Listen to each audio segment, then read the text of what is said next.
રાજકીય ટકરાવને લઈને ફરી એકવાર કટાક્ષભરી ટીકા થઈ રહી છે। ભાજપના મીડિયા કન્વીનર યજ્ઞેશ દવેએ કોંગ્રેસને ઘેરતા કોંગ્રેસના પૂર્વ ધારાસભ્ય ગ્યાસુદ્દીન શેખ પર ગંભીર આક્ષેપો કર્યા છે। બીજેપી નેતા યજ્ઞેશ દવેએ કહ્યું કે ગ્યાસુદ્દીન શેખ માનસિક સંતુલન ગુમાવી બેઠા છે અને પોતાના જ સમાજના લોકો વિરુદ્ધ જાહેર મંચ પરથી અપશબ્દો બોલી રહ્યા છે। યજ્ઞેશ દવેએ કોંગ્રેસ પર પ્રહાર કરતા કહ્યું કે દરિયાપુરને પોતાની જાગીર સમજનાર નેતા હાર બાદ માનસિક અસર અનુભવી રહ્યા છે। તેમણે કોંગ્રેસને પ્રશ્ન કર્યો કે શું એ જ સંગઠનની મજબૂરી છે કે તે આવા નેતાઓને પ્રચાર માટે મંચ પર મોકલે છે।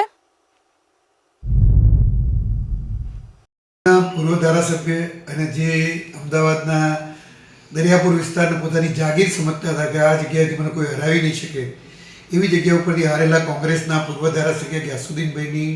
માનસિક સંતુલન બગડી ગયું છે। હું એમનું માનસિક સંતુલન બગડી ગયું છે એટલા માટે કહું છું કે જ્યારે કોઈ વ્યક્તિ પોતાના જ સમાજના વ્યક્તિઓને પોતાના જ ભાઈઓને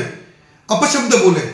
અને એવા અપશબ્દો કે જે અપશબ્દો આપણે બીજા કોઈને બોલી ન શકીએ એવા અપશબ્દો જાહેર મંચ પરથી જ્યારે બોલાતા હોય અને એ પૂર્વ ધારાસભ્ય કક્ષાનો વ્યક્તિ બોલતો હોય ત્યારે મને ચોક્કસ એવું લાગે છે કે પોતાના સમાજને જ્યારે ગાળો દે છે ત્યારે એમનું માનસિક સંતુલન ગુમાવી બેઠા છે અને આવા માનસિક સંતુલન ગુમાવી બેઠેલા લોકોને કોંગ્રેસ પ્રચાર માટે મોકલે છે।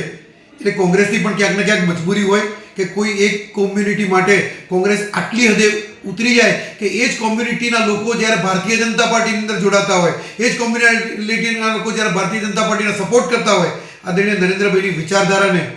જ્યારે એ લોકો અનુસરતા હોય ત્યારે એમની જ કોમ્યુનિટીનો વ્યક્તિ એમની જ કોમ્યુનિટીના લોકોને એમની જ કોમ્યુનિટીના ધર્મગુરુઓને